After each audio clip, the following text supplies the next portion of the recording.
Inside the most ridiculous job report in recent history. This is wild. This is crazy that the Biden administration and the mainstream media is pretending like these job numbers are great, even though the majority of the jobs is created by the government. We haven't seen anything like this since Obama was in office, when Obama manipulated the numbers and dropped people off the job market that were looking for jobs and manipulated numbers and stuff like that. This is even worse than that.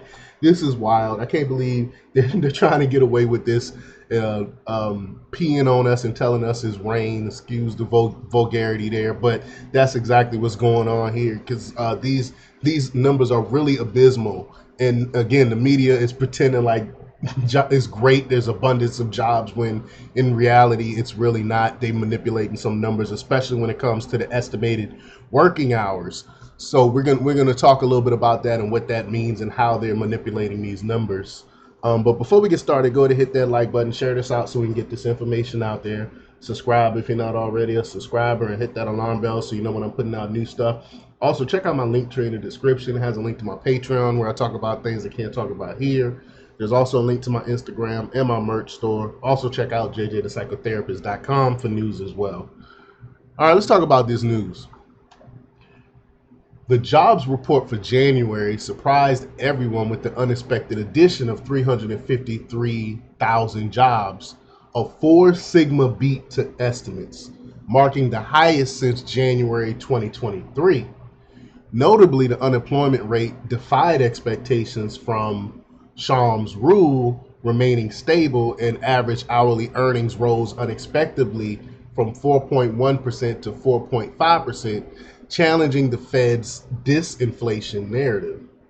However, the seemingly positive headline data took a hit upon closer inspection. The rise in average hourly earnings was attributed to a reduction in estimated working hours. They went from 34.3 to 34.1%. 34.1, sorry, not percent, hours, reaching a level not seen since the COVID-induced economic shutdown in COVID-induced economic shutdown. The Bureau of Labor Statistics conducted annual revisions, turning previous job declines into gains, and purposefully adjusted figures to portray a less severe labor market slowdown. I mean, this is ridiculous. Again, that they're manipulating numbers like this just to make it look good. We know that it is an election year. It's 2024 election year. So they're going to be doing a lot of these shenanigans. They're going to be doing a lot of manipulating, a lot of lying about numbers and changing numbers to make this administration look good. But the discrepancy between BLS payroll and ADP payrolls, which logs employment numbers directly at the company level, reveals a rising trend in Biden administration numbers, contrasting with an accelerating slowdown in the more accurate ADP data.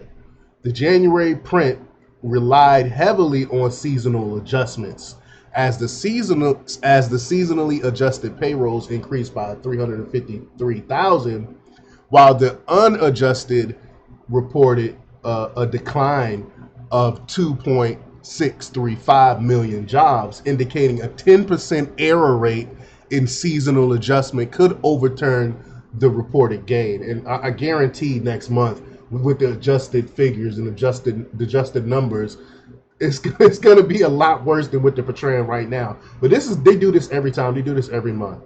They come out with the numbers, and then once people look at it, and then we get the real numbers, it's totally worse than what they try to say. But it's too late by then. The narrative has already been out, and they spin it. But a deeper dive into the report reveals a divergence between establishment payrolls and household or actual employment surveys.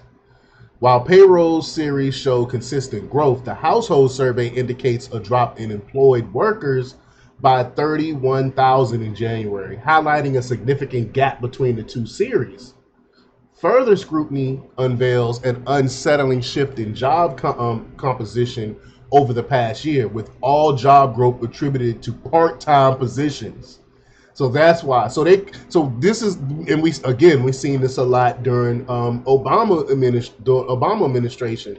They would have full time jobs that people would get benefits and stuff like that, and they would take those full time jobs and turn it into two part time jobs. So it looks like another job was actually created when it really wasn't. It was a one person job that they turned a full time job that they made it part time. Notably, the number of native-born workers declined by 560,000 in January. That's something else that they're not talking about. How people from other countries are coming in and getting all these jobs, and they're not talking about this. And this contributed to a 1.9 million plunge in the past 2 months. This raises concerns about the reliance on foreign-born workers for job creation, particularly amid an immigration crisis. This is something else that need to be talked about. We talk about people on the left saying that the replacement theory doesn't exist. The great replacement theory is not a thing, but it is. And the thing is, they're not really replacing white people. They're replacing black people with this illegal immigration stuff. That's something that they really don't talk about. But the people in Chicago are seeing it. They're talking about it for once. I can't believe it. But I guess you have to actually live it, and you have to actually be hurt by what's going on with this stuff to say something about it.